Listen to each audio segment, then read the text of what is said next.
사무엘상 15장에는 사울이 하나님의 명령을 따라 아말렉을 진멸하도록 되어 있는 명령에 불순종하여 결정적으로 그 왕권이 박탈당하는 사건을 보여주고 있습니다. 물론 아직도 정치적으로 그의 왕권이 좀 더 연장됩니다마는 하나님께서는 다음 왕을 이미 준비하고 계시고 이제 16장에 가면 다윗의 기름 부음을 우리가 보게 됩니다. 사울이 이스라엘 왕으로 선택되었으나 왜 그가 왕위를 이렇게 짧은 기간 동안에 빼앗기게 되는가, 그 지도자 자격을 왜 놓치게 되는가 하는 것들을 성경이 자세히 가르쳐주고 있습니다.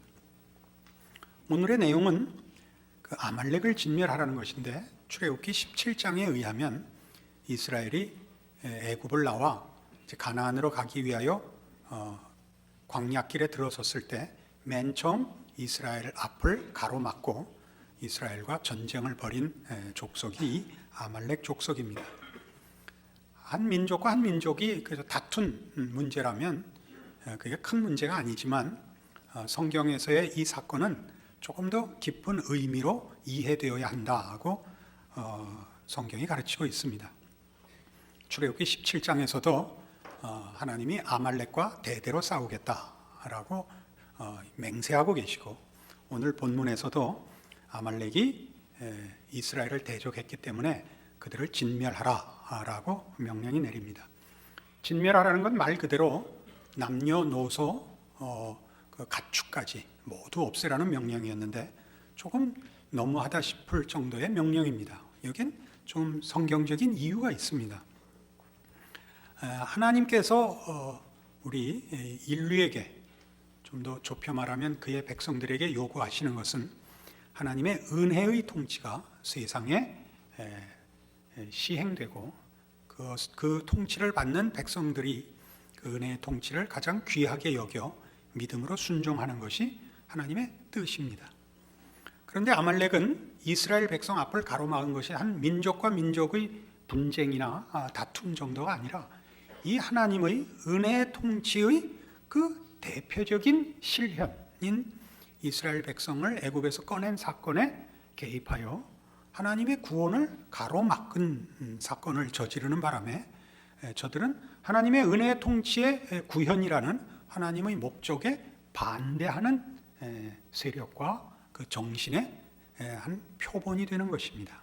그래서 아말렉을 진멸하라는 것은 하나님의 뜻을 가로막아서는 안 된다라는 기독교 신앙적인 의미를 가지고 있습니다.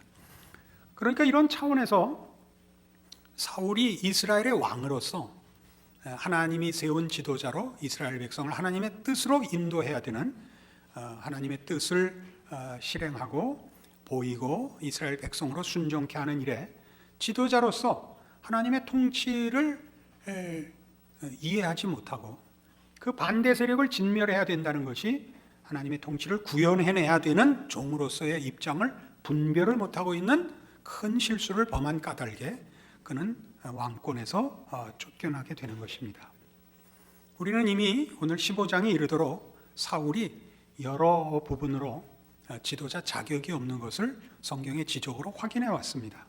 13장에서는 그가 블레셋과 전쟁을 앞두고 그 제사를 지내야겠는데 기다려도 사무엘이 오지 않자 자기가 먼저 제사를 드리는 일을 저질렀습니다.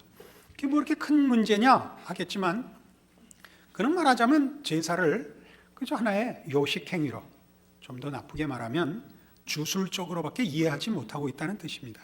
제사란 하나님 앞에 들어가 하나님의 백성으로서 하나님을 주인으로 섬기는 신앙 고백이며, 그래서 하나님께 뜻을 물어 그 뜻에 순종하고자 하는 행위여야 됩니다. 자기가 뜻을 세우고 자기 결정을 위해서 하나님을 이용하려고 하면 그것은 주술 이상의 아무런 의미가 없습니다. 그게 첫 번째 범한 사울의 신앙의 그 부족한 부분이었고, 두 번째는 그가 블레셋과의 전투에서 금식을 명함으로써 말하자면 율법이 가지는 의미를 경직되게 이해하고 있었던 것을 드러내고 있습니다. 그는 하나님이 율법을 통하여 요구하는 것이 하나님의 어떠하심이 증거되어야 하는, 즉 율법이 가지는 뜻이 하나님의 자비하심과 은혜로우심과 거룩하심이 드러나야 되는데, 하나님의 성품이나 하나님의 인격은 하나도 드러나지 않고 경직되게 그저 심판적 기준으로밖에 사용하지 못함으로써 그는 하나님이 누구신가를 드러내는 일과 이해하는 일에 실패한 자로 드러났습니다. 오늘 이 세 번째는 그가 하나님의 명령에 순종치 않고 하나님의 통치와 주권을 이해하지 못하여 하나님의 권위를 순종하지 않는 잘못을 드러내게 됩니다. 이런 것들은 무슨 한 번의 실수이기보다 사울의 신앙적 부족, 그의 믿음의 결정적인 결함을 드러내고 있는 것입니다. 하나님은 그의 율법들을, 또는 이제 보다 보편적으로 얘기하자면 우리 기독교 신앙인들의 신앙을 무조건적인 순종으로 요구하십니다. 율법이 그렇고 신앙이 그렇습니다. 그러면 우리 마음에 당장 생각이 들기를, 아마 사울도 그렇게 생각을 했을 것입니다마는, 사울이 왜 다 진멸하는가, 상대방을 패배시키고 값진 것은 전리품으로 취해서 쓰지 왜 그거를 다 소비한단 말인가 라고 생각했을 법하듯이, 우리 모두가 하나님께서 은혜의 통치를 요구하고 계신다. 그런데 왜 선택의 여지 없는, 아무런 자유의 기회가 없이 순종만을 요구한다면 강압적이지 않는가 하는 생각이 들 것입니다. 사울이 그 값진 것들을 남겨서 좋은 데 쓰자 한 것과 방불한 생각일 수 있죠. 왜 우리로 하여금 선택할 수 있게 하지 않는가? 그것은 하나님의 통치와 하나님이 요구하시는, 말하자면 율법과 신앙으로 대표되는 하나님의 요구가 권위적이기 때문입니다. 우리 권위라는 말에 대해서는 본능적으로 반발하는 세대에 살고 있습니다. 그러니까 권위 이런 말을 하면 다 싫어합니다. 이걸 요즘 들어와서는 그러니까 무슨 행복, 무슨 감동 이런 말로 하는 것을 좋아해서 신앙의 표현들도 전부 그런 정서적인, 감성적인 표현들이 먼저 쓰여지고 있는데, 권위라는 말을 제대로 이해하면 이 말의 의미와 그 중요성을 아시게 될 겁니다. 이것이 권위적이라는 것은 물리적인 힘을 가지고 있다는 뜻에서 권위가 아니라 그 요구하시는 내용의 진정한 가치 때문에 그렇습니다. 하나님께서 율법과 신앙을 무조건적인 순종으로 요구하는 것이 권위적이라는 말은 그 요구하는 내용들이 우리에게 다른 대안을 찾을 수 없는, 선택의 여지가 없는 유일한 가치요 내용이기 때문에 권위적으로 요구하는 것입니다. 이렇게 시작을 하죠. 하나님의 권위는 당신이 모든 우주 만물을 주무르시는 힘을 갖고 있기 때문만 권위가 아니라, 그가 생명과 진리를 창조하시는 창조주이기 때문에 권위가 있습니다. 생명과 진리를 그가 만드셨습니다. 그리고 그가 생명과 진리를 유지하시며 생명과 윤리의 내용을 채우셔서 충만케 하시고 영광스럽게 하시는 유일한 주인이십니다. 이런 것과 같죠. 우리 부모들이 자식을 기르면서 너 공부 열심히 해라. 그는 선택의 여지가 없는 유일한 진리입니다. 공부 안 하고 노는 것은 우리가 선택하는 죄악된 반발이지, 노는 것과 공부하는 것이 대등한 가치 속에서 어느 거 하나를 선택할 수 있는 것은 아닙니다. 다행히 부모의 말을 거역한 것이기 때문에 괜찮은 겁니다. 하나님의 말씀을 거역해서 하면 안 됩니다. 그러니까 하나님께서 우리에게 요구하는 율법들은 다 이런 겁니다. 숨을 깊이 쉬어라. 밥을 꼭꼭 씹어 먹어라. 잠잘 때 자고 일찍이 일어나서 성실하게 살아라. 그게 율법이요 신앙의 요체입니다. 그건 그걸 대신할 것이 없습니다. 숨을 쉴까 말까를 선택하며 그 무슨 밥을 먹을까 말까를 선택하는 사람은 없습니다. 밥을 먹을까 돌을 먹을까, 그렇게는 그건 선택의 여지가 없는 것입니다. 왜 그렇게 돼 있죠? 하나님만이 유일한 권위를 가지신 주권자이기 때문입니다. 그가 생명을 만들고 그가 진리를 만들며 그가 인간과 세상을 만든 주인이십니다. 그가 요구하는 것들은 우리 생명을 위한 것이요, 우리에게 허락한 진리에 충만한 영광을 위한 것입니다. 그러나 우리는 이런 문제에 대하여 말하자면 이런 근본적인 이해가 부족합니다. 근본적인 이해가 부족하다는 것은 우리가 우리 쪽에서 생각하는데 더 익숙한 세대에 살기 때문에도 그렇고 본성적으로도 그렇습니다. 인간이란 자기 위주로 생각하는 데 익숙한 존재입니다. 더더욱 현대 사회에 이르러서는 우리는 우리의 생각이, 즉 실존이라는 자기 중심적인 생각이 우선하는 그 사상 속에, 시대 조류 속에 있습니다. 그리고 절대라는 걸 믿지 않고 모든 것이 각각의 선택과 고집에 달려있는 다원주의 속에 있고 인본주의 속에 있고 상대주의 속에 있습니다. 그러니까 기독교 신앙도 각각의 개인에게 만족스러우냐 만족스럽지 않느냐가 진위를 가르는 기준이 되고 말았습니다. 권위란 없어졌죠. 그러나 그렇게 하면 기독교 신앙은 성립되지가 않습니다. 우리가 사도행전 17장에 가시면 기독교에 대한 성경적인 변증을, 대표적인 변증을 하나 보게 되는데, 거기에 오늘 우리가 기억해야 할 만한 내용이 나옵니다. 218페이지 사도행전 17장 22절입니다. 바울이 아테네에 가서 이제 믿지 않는 자들에게 기독교를 변증하는 자리입니다. 그 변증의 내용을 봅시다. 22절. 바울이 아레오바고 가운데 서서 말하되, 아덴 사람들아, 너희를 보니 범사에 종교성이 많도다. 내가 두루 다니며 너희의 위하는 것들을 보다가 알지 못하는 신에게라고 새긴 단도 보았으니, 그런즉 너희가 알지 못하고 위하는 그것을 내가 너희에게 알게 하리라. 우주와 그 가운데 있는 만유를 지으신 신께서는 천지의 주제시니 손으로 지은 전에 계시지 아니하시고, 또 무엇이 부족한 것처럼 사람의 손으로 섬김을 받으시는 것이 아니니, 이는 만민에게 생명과 호흡과 만물을 친히 주시는 자이심이라. 이 변증입니다. 대단히 합리적입니다. 그러니까 우리가 이 말에 대해서 허점을 찾을 수가 없습니다. 그 얘기는 뭐냐면, 신이 있다면 신이 왜 인간의 도움을 받아야 되는가? 그럼 그게 무슨 신이냐? 말이 맞다 안 맞다? 말이 맞잖아요. 신이 있다면 신이 자족할 뿐 아니라 넘쳐야지 왜 인간의 도움을 받아야 되느냐? 왜 인간의 그 섬김을 받아야 되느냐? 그럼 뭐라 그래요? 25절 보세요. 무엇이 부족한 것처럼 사람의 손으로 섬김을 받는 것이 아니고, 신이 있다면 어때야 돼요? 만민에게 생명과 호흡과 만물을 주시는 자시죠. 그래야 신이죠.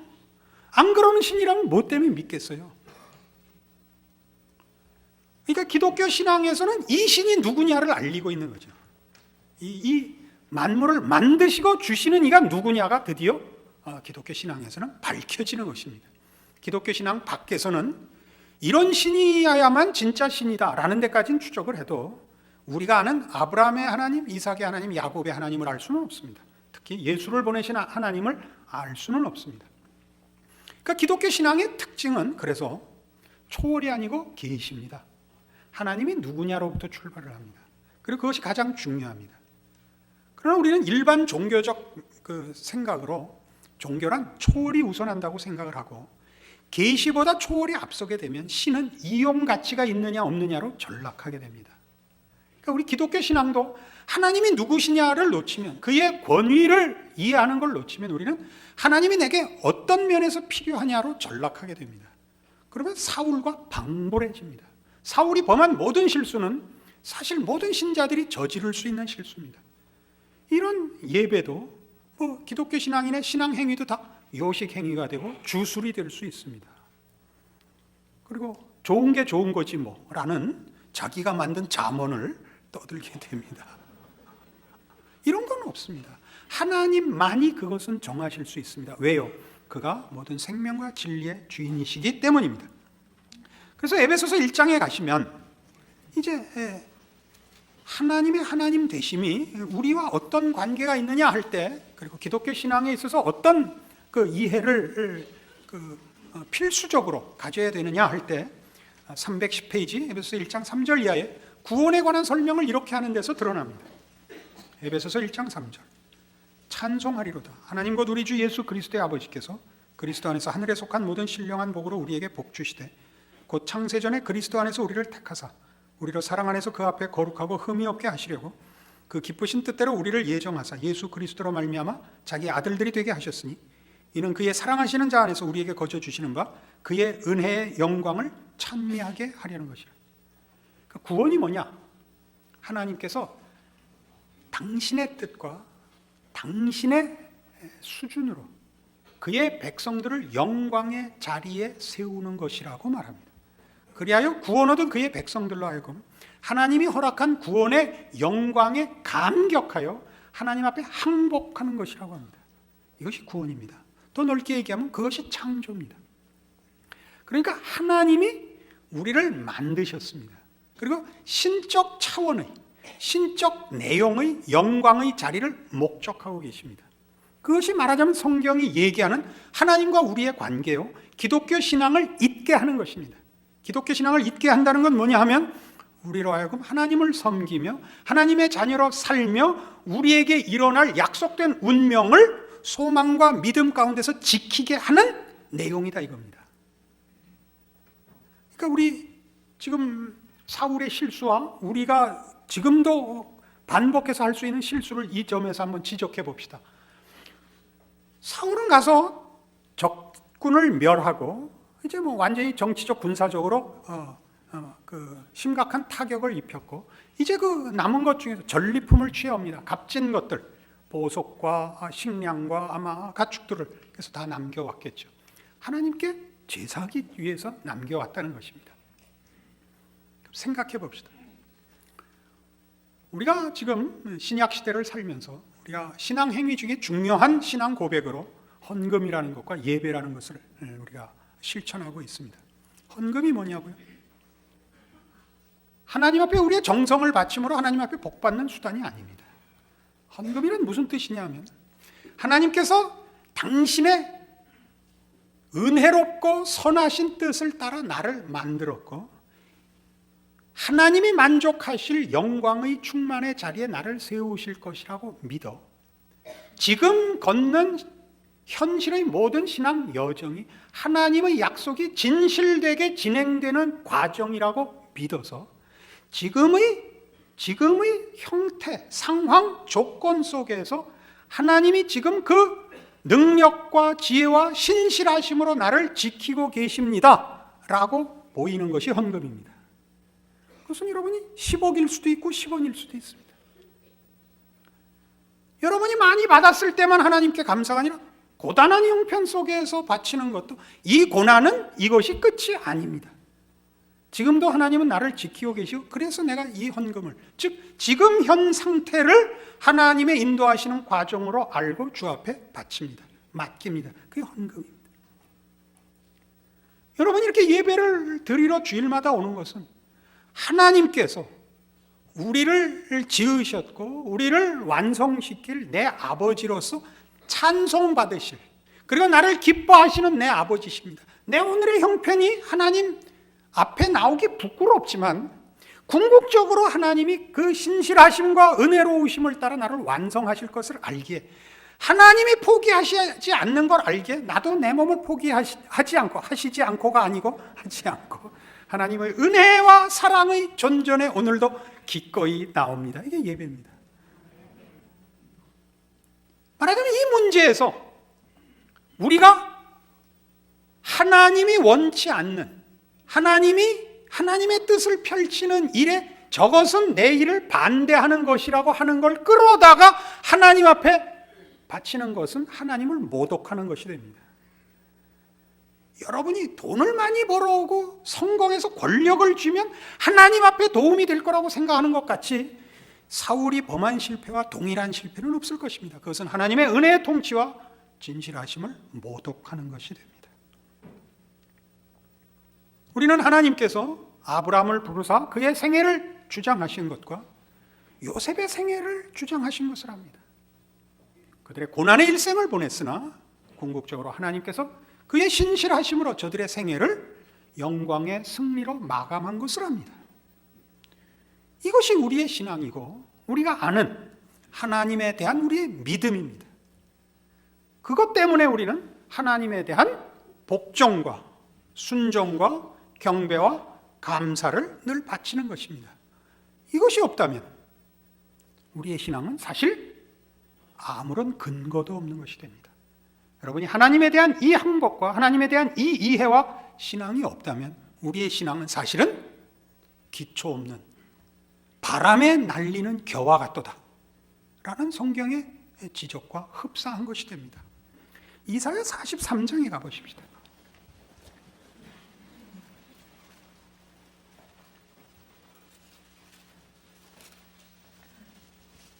1018페이지, 구약성경 1018페이지 이사야 43장.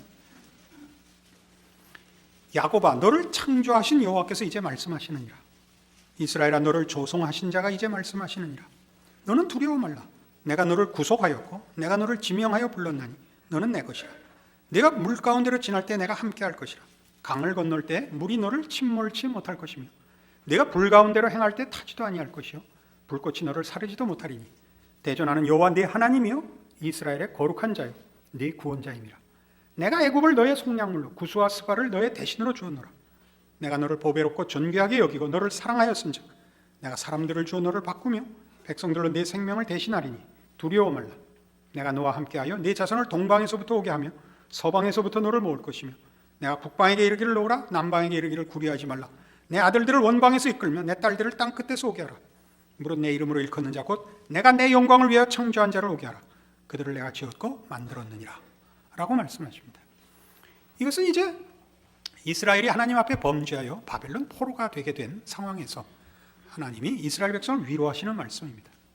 너희의 불신앙으로 인하여 지금 잠시 고난을 자초하여 너희가 이 재난을 받게 되었는데 그렇다고 해서 내가 너희를 포기한 것은 아니다.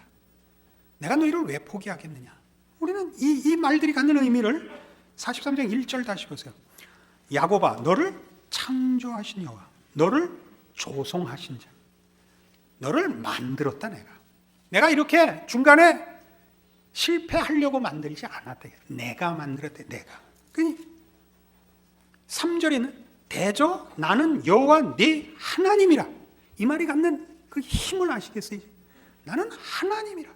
내가 너를 만들었느니라. 근데 무슨 일이 일어날 수 있단 말이냐. 내가 우주를 뒤집어 놓는 한이 있어도 내가 너희를 놓을 것 같으냐? 이게 기독교 신앙의 가장 큰 기둥이요 초석이란 말이죠. 하나님이 누구시냐 이거예요. 하나님이 누구시냐. 그러니까 우리는 이 합리성의 시대에 살고 있고 우리의 생각이 미치지 못한 건 가짜라. 우리가 이해하는 건 진실이라. 이렇게 믿는 사회 속에 살고 있습니다. 그러니까 우리가 이해가 안 가면 거짓이라 그래요. 그렇지 않습니다. 인간의 이성이라는 것은 이해와 인식의 기능이지 창조의 기능이 아닙니다. 과학 문명의 발달은 우리 이성의 그 위대함을 보여줍니다. 그러나 과학이 무엇을 창조하는 것은 아닙니다. 아주 대표적으로 과학이 무슨 도덕과 인류의 무슨 고급한 정신 내용을 만든 게 없습니다. 과학은 분명히 문명의 이익이라는 것에 그 쓸모 있음을 우리가 거부하지 않습니다. 의학의 발달, 통신시설의 발달, 교통수단의 발달 이런 건 다 우리가 유용하게 쓰고 있고 편리한 것들입니다. 그러나 그것이 무슨 가치 있는 것을 인간 영혼에 어떤 답을 주는 것은 없습니다.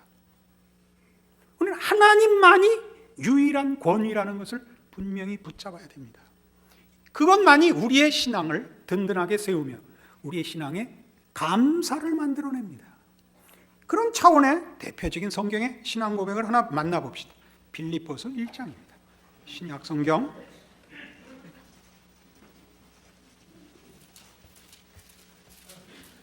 319페이지 318페이지 빌립보서 1장 12절입니다. 형제들아, 나의 당한 일이 도리어 복음의 진보가 된 줄을 너희가 알기를 원하노라. 내가 이러므로 나의 매임이 그리스도 안에서 온 시위대 안과 기타 모든 사람에게 나타났으니 형제 중 다수가 나의 매임을 인하여 주 안에서 신뢰함으로 겁없이 하나님의 말씀을 더욱 담대히 말하게 되었느니라. 어떤 이들은 투기와 분쟁으로, 어떤 이들은 착한 뜻으로 그리스도를 전파하나니 이들은 내가 복음을 변명하기 위하여 세우심을 받은 줄 알고 사랑으로 하나 저들은 나의 매임에 괴로움을 더하게 할 줄로 생각하여 순전치 못하게 다툼으로 그리스도를 전파하느니라. 그러면 무엇이뇨? 외모로 하나 참으로 하나 무슨 방도로 하든지 전파되는 것은 그리스도니 이로써 내가 기뻐하고 또한 기뻐하리라. 이것이 너희 간구와 예수 그리스도의 성령의 도우심으로 내 구원에 이르게 할 줄 아는 거로 나의 간절한 기대와 소망을 따라 아무 일에든지 부끄럽지 아니하고 오직 전과 같이 이제도 온전히 담대하여 살든지 죽든지 내 몸에서 그리스도가 존귀히 되게 하려 하나니 이는 내게 사는 것이 그리스도니 죽는 것도 유익함이니라. 바울은 지금 로마 옥중에 갇혔습니다. 그가 갇히자 몇 가지 문제가 생겼는데 바울을 시기하던 이들이 바울이 사로잡히자 그를 비난하면서 그가 감옥에 갇힌 것은 하나님의 참 종이 아닌 증거라 라고 비난을 하고 바울이 갇혀 있는 동안 괜히 더 열심히 일을 함으로써 자기네들이 진정한 하나님의 사람이라 이렇게 말하자면 비난하는 일이 생겼습니다. 그러자 바울을 편드는, 바울을 좋아하는 추종자들이 속이 상해서 우리 선생님이 갇혔으니까 우리라도 대신 열심히 하자 해서 바울을 추종하는 자들도 열심히 복음을 전하게 됐습니다. 그 소식을 전해들은 바울의 답은 내가 옳으냐 그르냐를 떠나서 나 때문에, 내가 감옥에 갇힌 것 때문에 그리스도를 전도하는 일이, 전파하는 일이 배가 됐으니 이게 얼마나 잘된 일이냐라는 이런 답을 내놓고 있는 상황입니다. 그러면서 나는 이 감옥에서 죽어도 괜찮다. 살아나도 물론 그것도 하나의 방법이다. 왜냐하면 나는 살든지 죽든지 내 몸에서 그리스도만 존귀히 된다면 다른 소원이 없는 사람이다. 이렇게 얘기를 합니다. 자칫 잘못 들으면 이 고백이 바울이 가지는 신앙의 열정, 진심 같은 것으로 평가될 수 있습니다. 그것 자체로도 고급한 것입니다만은 진정한 의미를 가릴 수 있습니다. 진정한 의미란 뭐냐면 바울이 가진 신앙이 아니라 그가 가지는 이 신앙의 핵심입니다. 언젠가 얘기했던 것처럼 베드로가 주는 그리스도시요 살아계신 하나님의 아들이십니다 라는 신앙 고백이 베드로의 신앙 고백의 열정보다 고백의 내용에 초점이 있다 라고 여러 번 말씀드린 기억이 납니다. 한 번도 못 들어본 것 같은 표정을 지으십니까? 지금도 그렇습니다. 살든지 죽든지 내 몸에서 그리스도가 존귀히 되게 하려 한다는 것은 그가 목숨을 걸고 주를 섬기며 주를 위하여 충성 봉사했다라는 그의 신앙의 그 크기를 얘기하는 것이 아니라 바울의 핵심은 그가 살아있어도 그리스도를 소유한 자가 무엇인가가 드러나는 것이요, 그가 죽는다 해도 그리스도를 모신 자가 드러나는, 그래서 그리스도가 누군가가 드러나는 일로 쓰임받는 것이 나에겐 이미 복이기 때문에 내가 죽음으로 쓰임을 받든지 사는 것으로 쓰임을 받든지 그건 상관할 문제가 아니니라 라고 얘기해서 핵심을 그리스도에게로 돌리고 있는 겁니다. 그것은 지금 우리가 말하자면 우리의 생애를 아까도 헌금으로 이렇게 제가 예를 든 것 같이 우리 지금 형편이 어떠하다 할지라도 우리를 만드시니가 하나님이시기 때문에 그의 선하심과 의로우심과 능력과 거룩하심을 따라 우리를 그의 영광의 기쁨으로 목적하고 계시다면 그 과정이 어떻든지 간에 걱정할 것이 무엇이냐 라는 그 걱정하지 않는다는 나의 신앙의 대단함을 증거하는 것이 아니라 나의 걱정이 없는 이유가 하나님의 어떠하심에 근거한, 그래서 내가 걱정을 하지 않는 것은 너희가 믿는 하나님은 이런 하나님이구나 라가 드러나야 되듯이 바울의 고백은 동일하게 살든지 죽든지 그것이 상관이 없는 고백이 예수 그리스도를 소유하고 있다면, 삶으로서 예수 그리스도가 나타난다면 그 길로 살 것이요, 죽음으로써 그리스도가 나타나면 죽음으로써 어떻게 나타나냐고요? 우리는 세상과 목숨을 버리는 한이 있어도 주를 소유한 것으로 비교할 수 없이 더 큰 걸 소유하고 있습니다가 드러나니까 그게 순교지요.